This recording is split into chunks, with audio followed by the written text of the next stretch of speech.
నా మాట స్పష్టంగా వినపడుతుందా? వినపడుతుంది మాతాజీ ప్రభుజీ. వినపడుతుంది ప్రభుజీ ప్రభు. వినిపిస్తుంది ప్రభుజీ. హరే కృష్ణ. హరే కృష్ణ. ఆ, కొద్దిగా సమయం ఆలస్యం నేను క్షమించండి. ఈరోజు మనం తెలుసుకోబోయే శ్లోకము 5వ అధ్యాయంలోని 7వ శ్లోకం నుంచి తెలుసుకోబోతున్నాము. మనం శ్లోకం మొదలు పెట్టుకున్న ముందు ప్రార్థనతో మనం యథావిధిగా ప్రారంభిస్తున్నాము.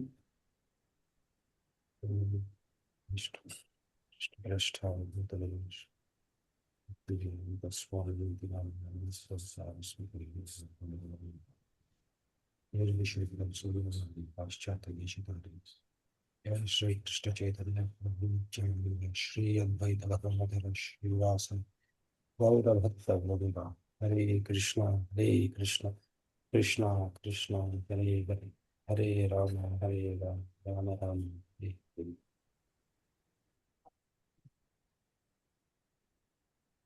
ఈ 5వ శ్లోకం 5వ అధ్యాయము 7వ శ్లోకము 5వ అధ్యాయం మొత్తము నిష్కామ కర్మయోగం వస్తుంది. నిష్కామ కర్మయోగం అంటే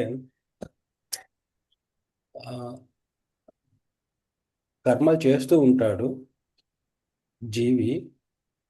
జీవుడు కర్మలు చేస్తూ ఉంటాడు.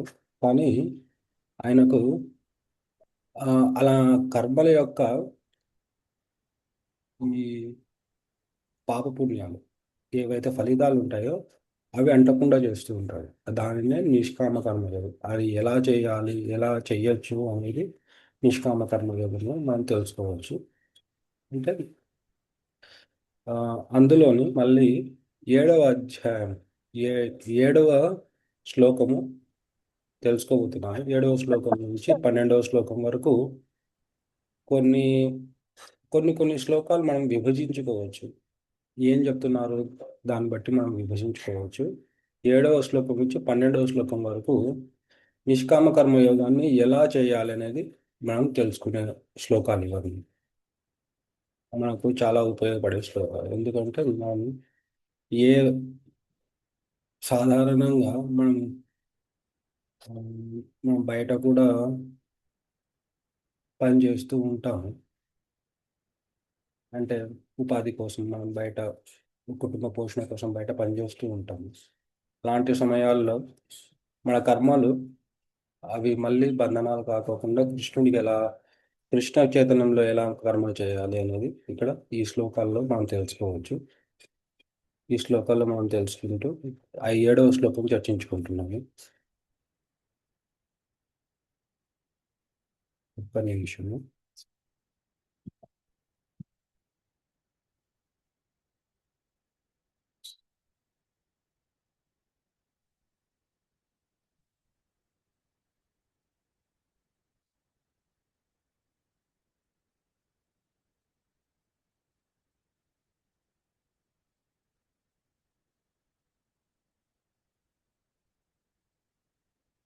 శ్లోకం చదువుతాము. శ్లోకం చదివిన తర్వాత దాని వివరణలోకి వెళ్దాము.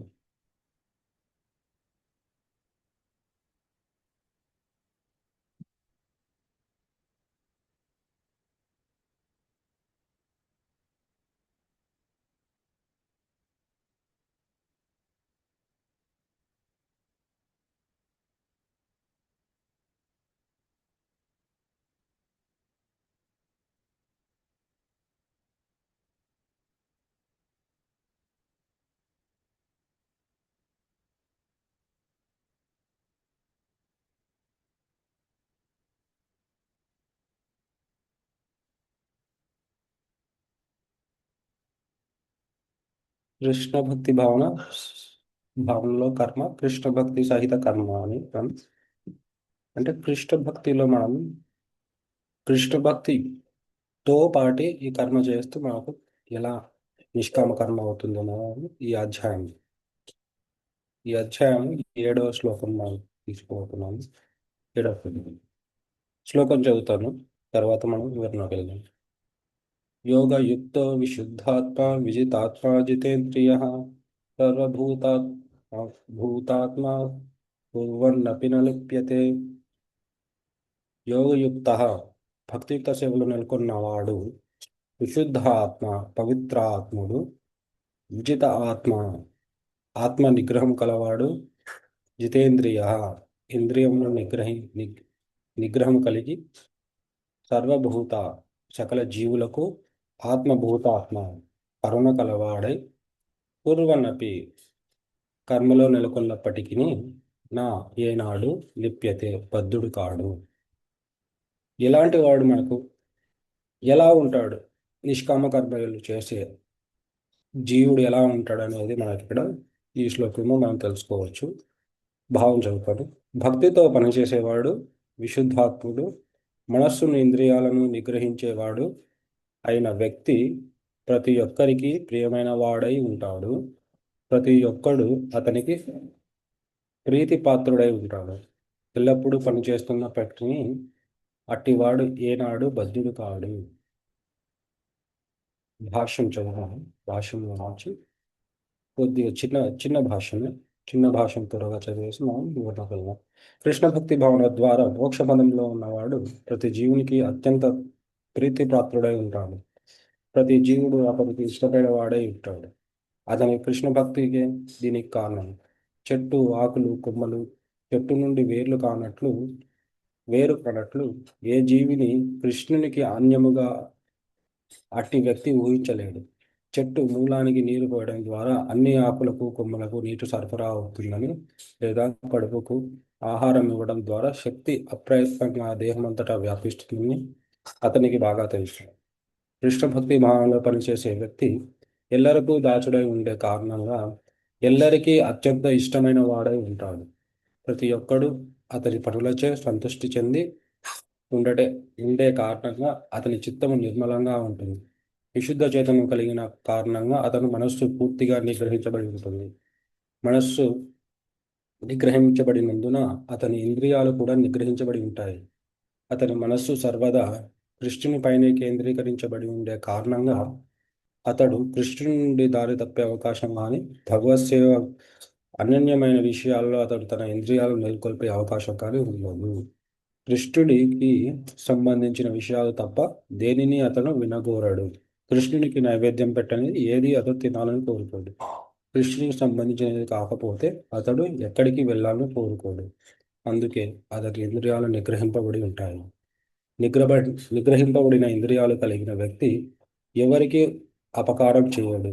అయితే అర్జునుడు యుద్ధంలో ఇతరులకు ఎందుకు హాని చేకూర్చాడు? అతడు కృష్ణ భక్తి భావంలో లేడా అని ఎవరైనా అడిగే అవకాశం ఉంది. 2వ అధ్యాయం ఇదివరకే వివరింపబడినట్లు ఆత్మ చంపబడదు కనుక యుద్ధరంగంలో సమకూడిన వ్యక్తులందరూ వ్యక్తిగతంగా జీవించి ఉండే కారణంగా అర్జును కేవలం బాహ్యంగా హాని చేశాడు. అంటే ఆధ్యాత్మికంగా కురుక్షేత్ర రణరంగంలో ఏ ఒక్కడూ చంపబడలేదు. స్వయంగా నిలిచి ఉన్నట్టు శ్రీకృష్ణుని ఆజ్ఞ మేరకు వారి దుస్తులు మాత్రమే మార్చబడ్డాయి. కనుక కురుక్షేత్ర రణరంగంలో యుద్ధం చేస్తున్నప్పుడు అర్జునుడు నిజానికే యుద్ధమే చేయలేదు. అతడు పూర్తి కృష్ణ భక్తి భావంలో కేవలము శ్రీకృష్ణుని ఆదేశాలను నెరవేర్చాడు. అటువంటి వ్యక్తి కర్మఫలాలను ఏనాడు చిక్కుబడడు. చాలా ముఖ్యమైన విషయం. బాహ్యంగా అంటే కృష్ణ భక్తి భావనలో కర్మలు ఎలా చేయాలి? నా 3వ అధ్యాయం కూడా వస్తుంది కర్మయోగము. కర్మయోగం ఏంటంటే సకామ కర్మయోగం. సకామ కర్మయోగం అంటే కృష్ణుని సంతృప్తి కోసం అంటే దేవతలు ఎలా సంతృప్తిపరచాలి, దేవతలు యజ్ఞాల ద్వారా సంతృప్తిపరచాలి, పరోక్షంగా కృష్ణుడి యొక్క సంతృప్తి కోసమే ప్రయత్నం. అది యజ్ఞం కూడా కృష్ణుడి యొక్క సంతృప్తి కోసమే. అలా వారు మన కర్మల ద్వారా వారు మనకు కావాల్సిన సదుపాయాలను సమకూరుస్తారు. దేవతల ద్వారా కృష్ణుడే సమకూరుస్తాడు. అది సకామ కర్మ అంటే ఫలితము మనం కర్మలు చేయడం ద్వారా దాని ఫలితాలను లభిస్తుంటుంది. ఇక్కడ నిష్కామ కర్మయోగం ఏంటంటే పూర్తిగా కృష్ణ ఆజ్ఞ మేరకు కృష్ణుడి యొక్క చిత్తం మేరకు మనము కర్మలు చేస్తూ ఉంటాము. దాని ద్వారా ఏంటంటే అది కృష్ణుడి యొక్క ఆజ్ఞ మేరకు అంటే కృష్ణ భక్తి భావంలో ఉండటం ద్వారా ఏవైతే కర్మలు కృష్ణుడి ఆజ్ఞ తర్వాత కృష్ణుడి యొక్క పరంపరలో వచ్చే ఆచార్యుల ఆజ్ఞ భిన్నం కాదు. ఆచార్యులు ఇచ్చిన విధి విధానాలు కూడా కృష్ణుని యొక్క ఆజ్ఞ మేరకి ఆజ్ఞ యొక్క ఆజ్ఞ కిందికే వస్తాయి. కాబట్టి కృష్ణుడి యొక్క ఆజ్ఞ మేరకు మనకు ఏవైతే మనం కార్యాలు చేస్తామో అవి కృష్ణ భక్తి భావంలో చేసే కార్యాలు, అవి నిష్కామ కర్మ యోగ కార్యాలు. దాన్ని నిష్కామ కర్మ యోగము అంటాము. అలాంటి నిష్కామ కర్మ యోగంలో మనం కార్యాలు చేస్తే అవి కర్మ బంధనాలు కావు. కర్మ ఫలాలు వచ్చే ఏనాడు చిక్కుపడదు. ఇది చాలా మనం గుర్తుపెట్టుకోవాల్సిన విషయం. ఒకటి, కృష్ణుడి ఆజ్ఞ. నేను కృష్ణ భక్తి భావంలో ఉన్నాను. నేను తర్వాత ఏదైనా కొంచెం కృష్ణ భక్తి భావంలో లేని కార్యం నేను చేస్తాను. కృష్ణ చైతన్యంలో ఉన్నాను, కానీ నాకు కొంచెం నచ్చిన విధంగా ఈ కార్యం చేస్తానంటే అది కూడా మరి కృష్ణుని ఆజ్ఞ మేరకు రాదు. మనకు ఈ దశ దశవిధ నామాపరాధాల్లో వస్తుంది కదా, పాపం నువ్వు కృష్ణ నామాన్ని జపిస్తున్నావని దాని ఆధారంగా నువ్వు పాపాలను చేస్తే అది నామానికి అపరాధం అవుతుంది. అలానే అంటే కృష్ణుడి ఆజ్ఞ మేరకు బాహ్యంగా ఇక్కడ ఒక ఉదాహరణ ఇచ్చారు. అర్జునుడు బాహ్యంగా యుద్ధం చేస్తూ అందరినీ సంహరిస్తున్నాడు.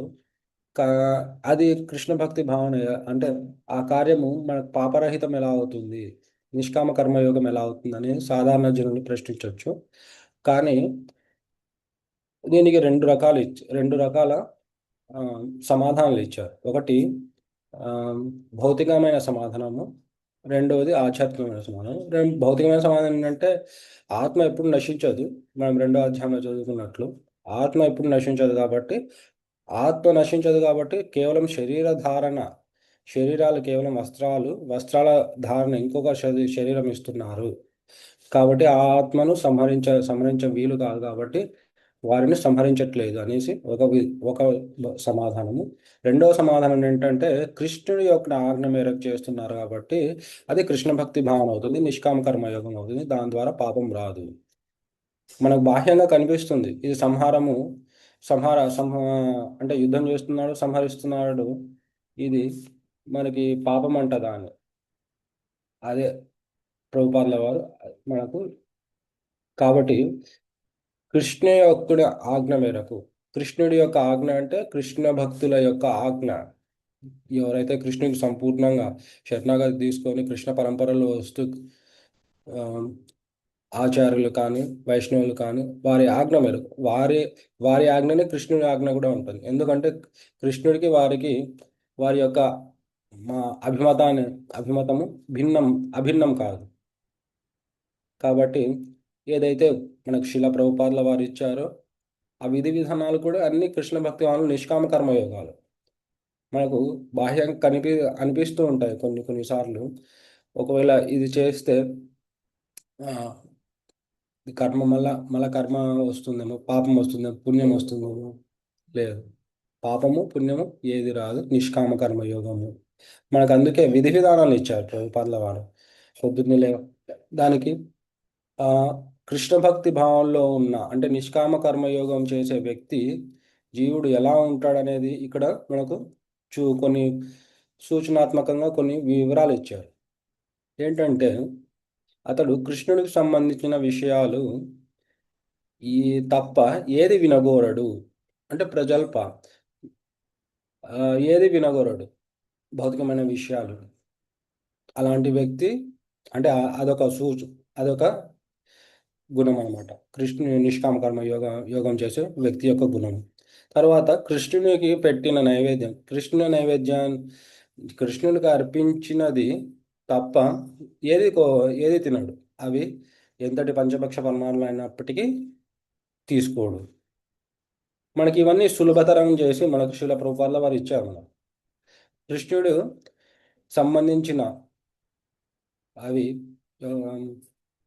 స్థలాల యొక్క కృష్ణుడికి సంబంధించిన స్థలం కానీ లేదా ధామం కానీ కాకపోతే ఎంత పెద్ద విశేషమైన నగరం కానీ ఏ ఎన్ని విశేషాలైన వింతలైనా ఉండండి భౌతికంగా అవి అక్కడికి వెళ్ళాలని కోరుకోడు. అంటే మనం కృష్ణధామానికి వెళ్తూ ఉంటాము. ఆ కృష్ణధామానికి ఎందుకు వెళ్ళాలి? వెళ్తే ఏమవుతుంది? ఇవన్నీ మనకు చూడండి, ఇక్కడ నిష్కామ కర్మయోగం చేసే వ్యక్తి యొక్క ఇవి గుణాలు.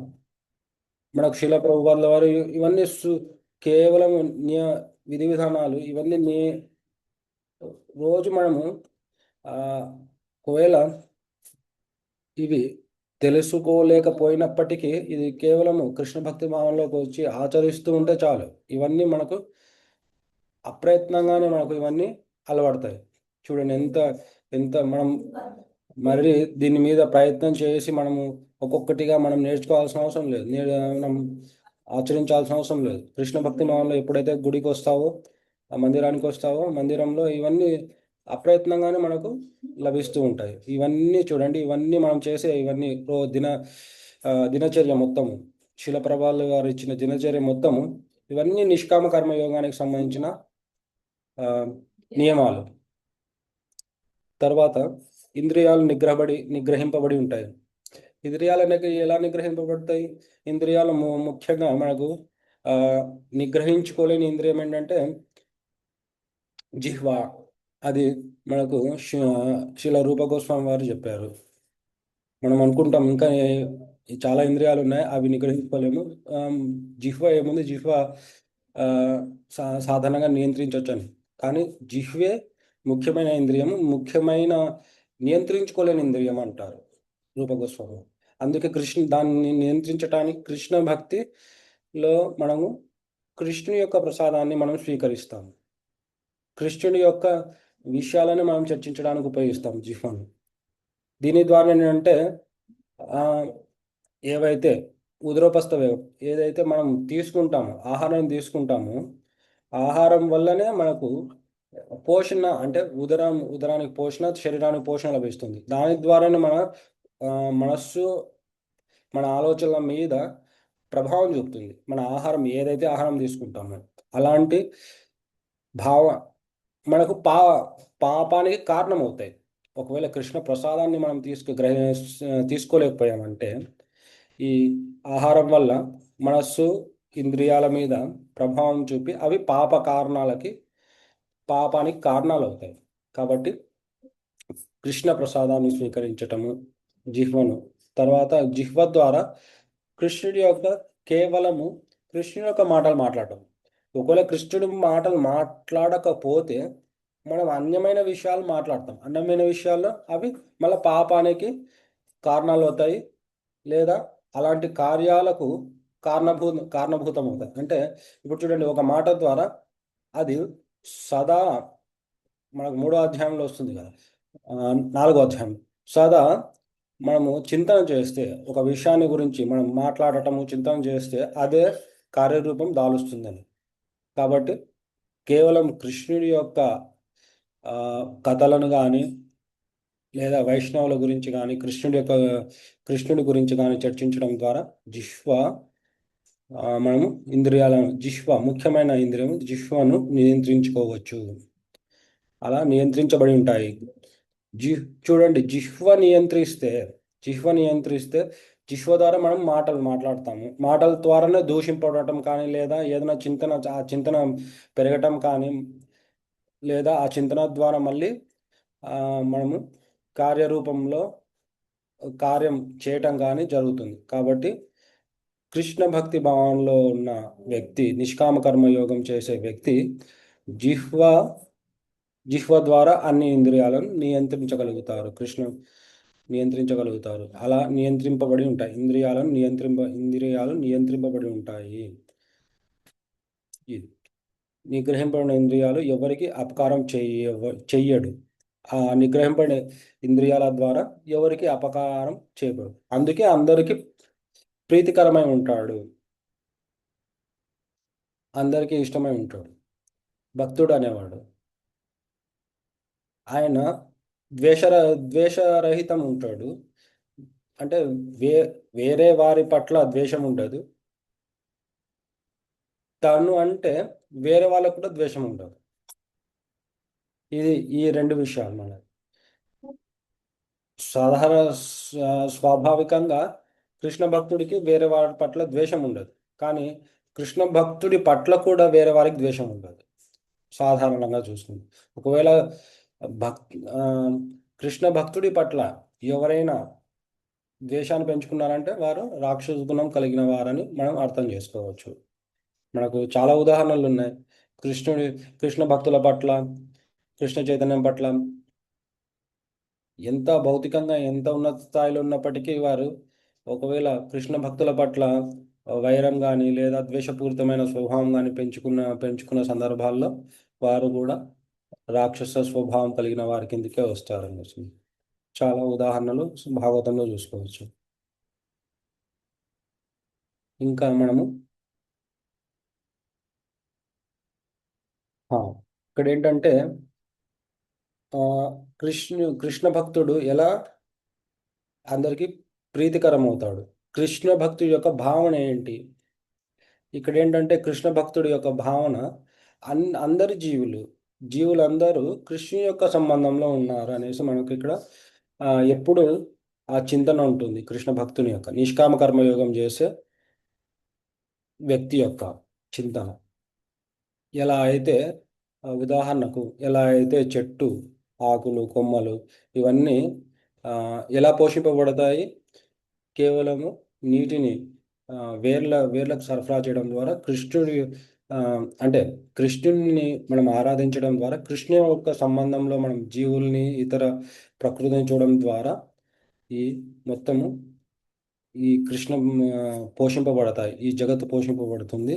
ఈ జగత్తు మొత్తం అది జీవులు కానీ జీవేతరాలు కానీ ఏవైనా కానీ కృష్ణుని యొక్క సంబంధంలో చూడగలుగుతారు ఈ కృష్ణ భక్తి భావంలో ఉన్న వ్యక్తి.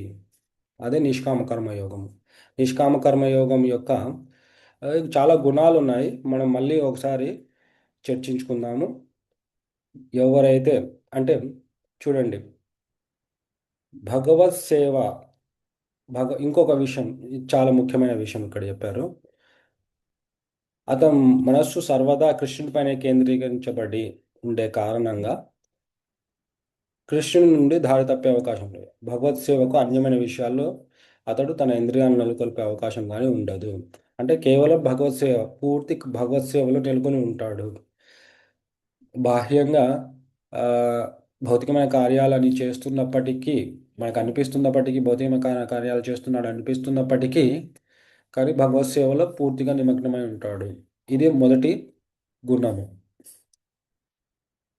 ఆ, కులవర శ్రీధర అనే ఆ, భక్తుడిని మనము చే చంద్ర చరితాంతంలో చూడొచ్చు.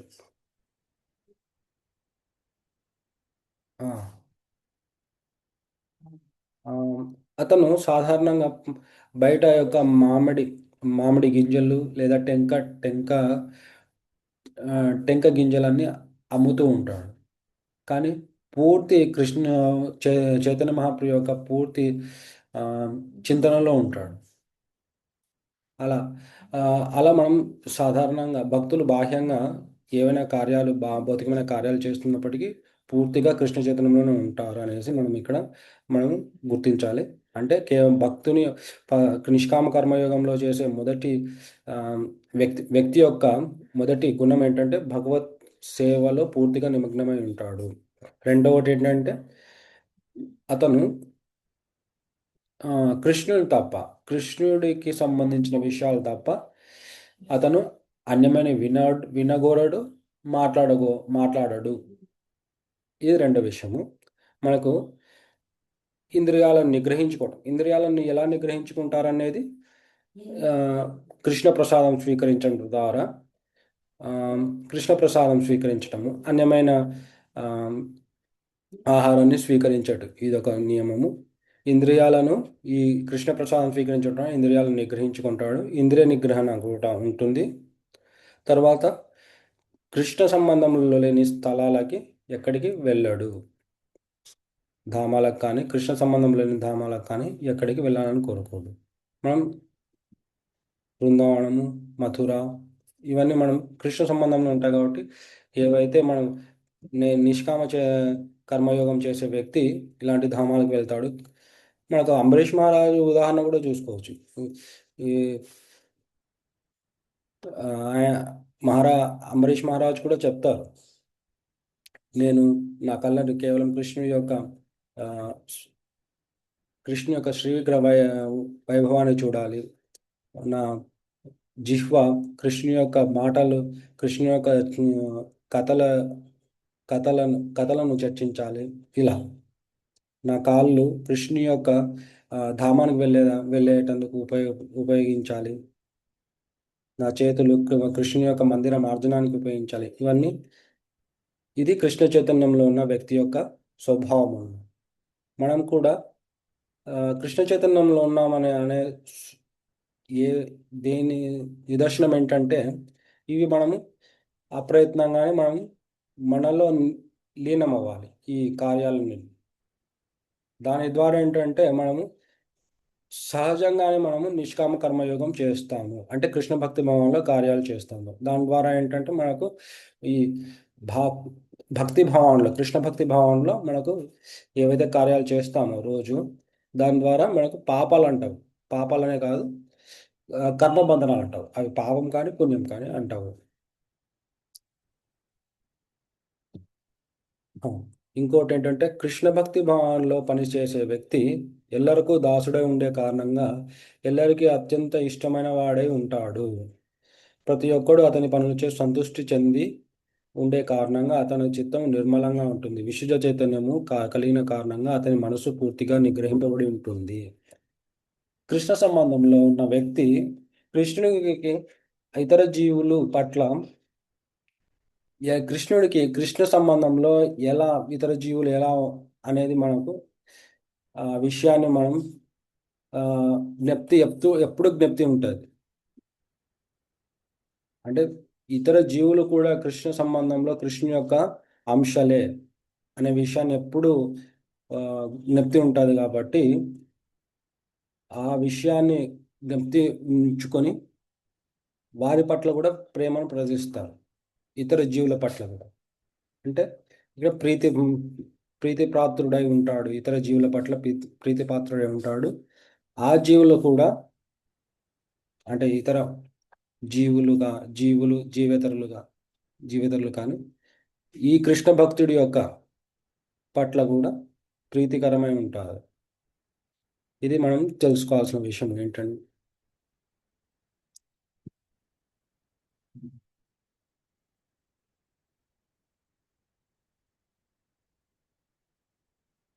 ఇంకా ముందు శ్లోకాల్లో మనము ఏవైతే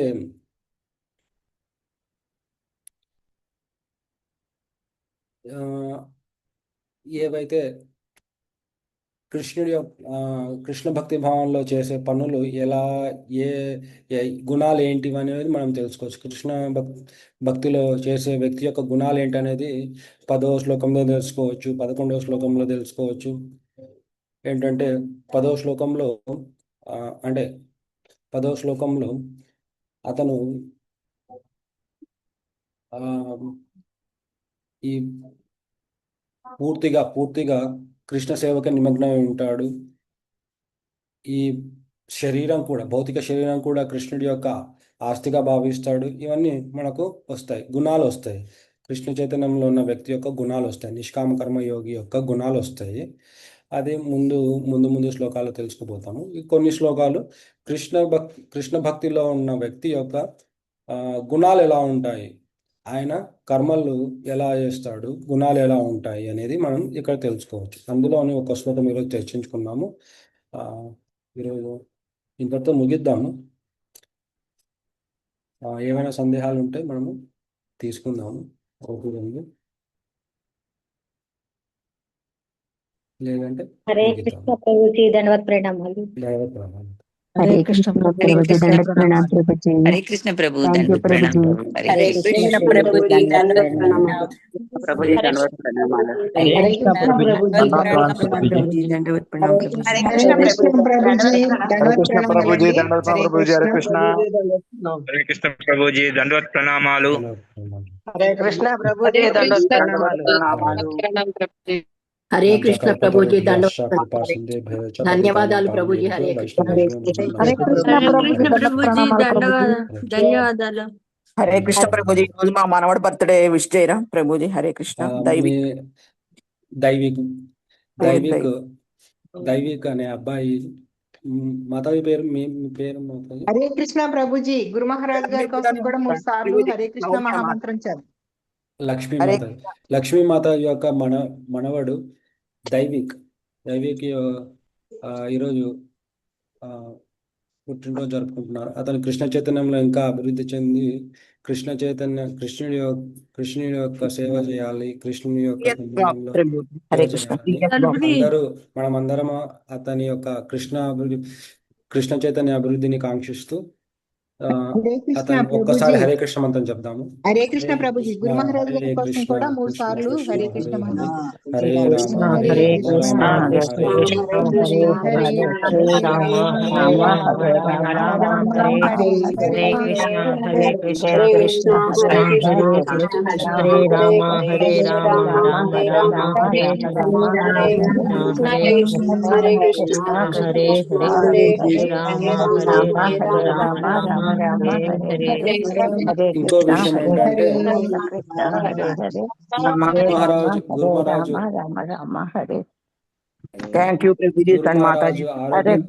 ఆరోగ్యాన్ని దృష్టిలో ఉంచుకొని కేవలం 3 సార్లు 3 సార్లు హరే కృష్ణ మంత్రం చెప్తాము, పంచతత్వ మంత్రంతో సహా.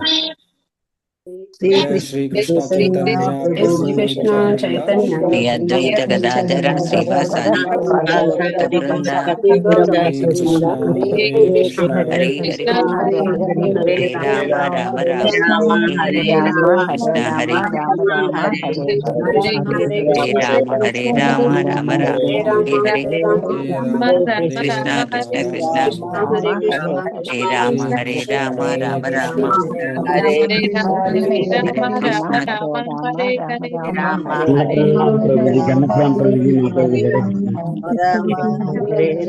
థ్యాంక్ యూ ప్రభు. హరే కృష్ణ. దండవత్ ప్రణామం. ఇంతటితో ఈ తరగతిని ముగిద్దాము. హరే కృష్ణ.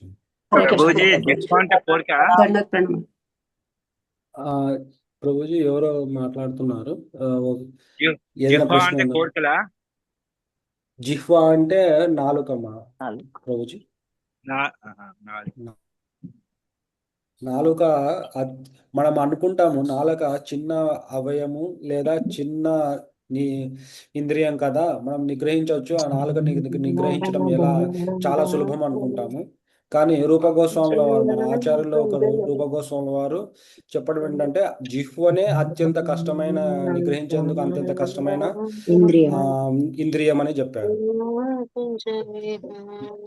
కాబట్టి అది నిగ్రహించుకోవటం ద్వారా మిగతా ఇంద్రియాలు కూడా నిగ్రహింపబడతాయి.